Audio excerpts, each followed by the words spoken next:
Qatar ने तुर्की, Saudi अरब और Jordan से बात की है। कतर के प्रधानमंत्री शेख मोहम्मद ने तुर्की, सऊदी अरब और जॉर्डन के विदेश मंत्रियों से बात की। अमेरिका और ईरान के बीच होने वाली डील पर बात। अब इन सबके बीच बड़ा सवाल यही है कि क्या अमेरिका ईरान में बात संभव है, बात हो पाएगी? ईरान में क्या हो रहा है ये जानते हैं। आसिम मुनीर मौजूद हैं, तेहरान पहुंचे हैं, तो दूसरी ओर कतर की टीम भी ईरान में मौजूद है। इधर बाकिर कालीबाफ मुख्य वार्ताकार हैं जो बातचीत करेंगे, ईरान का पक्ष रखेंगे। अब संभावना क्या है? अगले दौर की वार्ता का रास्ता बनाने की कोशिश की जा रही है।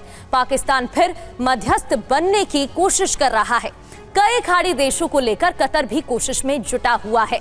पेच कहां फंस रहा है? अमेरिका और ईरान अपनी अपनी शर्तों पर अड़े हुए हैं। अमेरिका ईरान परमाणु यूरेनियम के मुद्दे पर अड़े हुए हैं। स्ट्रेट ऑफ हॉर्मुज में टैक्स सिस्टम पर दोनों में आर पार और ज्यादा देखने को मिल रहा है।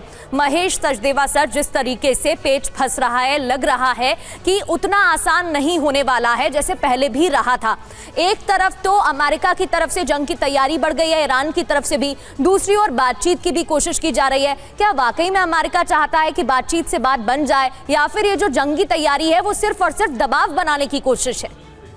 इसमें दो तीन पहलू आते हैं। पहली बात तो ये कहना चाहूँगा कि चीन के दौर की जो अपेक्षा ट्रंप साहब को बीजिंग जाने से पहले थी वो उसमें सफल नहीं हो पाए हैं, और चीन ने इस बारे में कुछ भी हस्तक्षेप अभी तक तो नहीं किया मालूम पड़ता है। दूसरी बात ये कहना चाहूँगा कि कतर का यहाँ पर आना पहली बार हुआ है। पाकिस्तान के ऊपर जो निर्भरता थी वो कम की जा रही है, तो इससे ये दिखता है कि खाड़ी के देश पाकिस्तान के दौर से खुश नहीं हैं।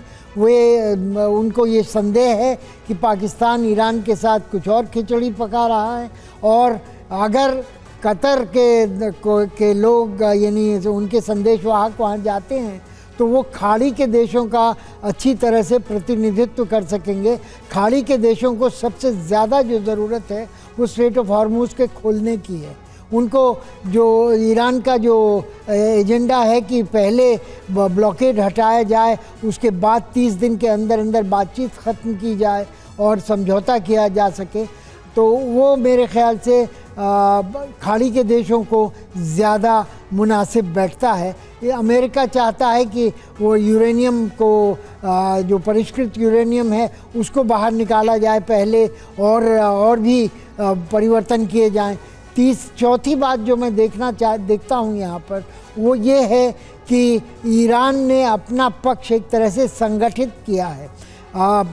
रहबर या जो नए आयतुल्ला हैं उन्होंने काबिलाफ को ये नेगोशिएशंस का हेड बनाया है, जो कि IRGC के काफ़ी करीब हैं।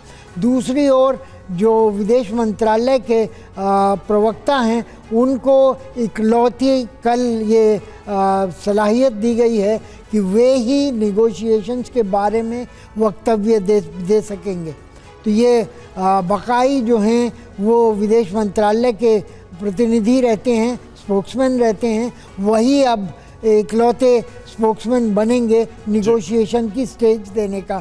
जो बाकी लोग मनमानी बातें आराकची और वगैरह किया करते थे उनके ऊपर अंकुश किया गया है। तो एक तरह से इतनी संवेदना दिखाई जा रही है ईरान की तरफ से कि ऐसा न हो कि बातचीतों में कोई ऐसी बात निकल जाए। सावधानी रखी जा रही है बयानों में, ताकि बयानों की वजह से माहौल और ज़्यादा ख़राब ना हो, और जिस तरीके का नेगोशिएशन टेबल ईरान सेट करना चाह रहा है उसमें आसानी हो।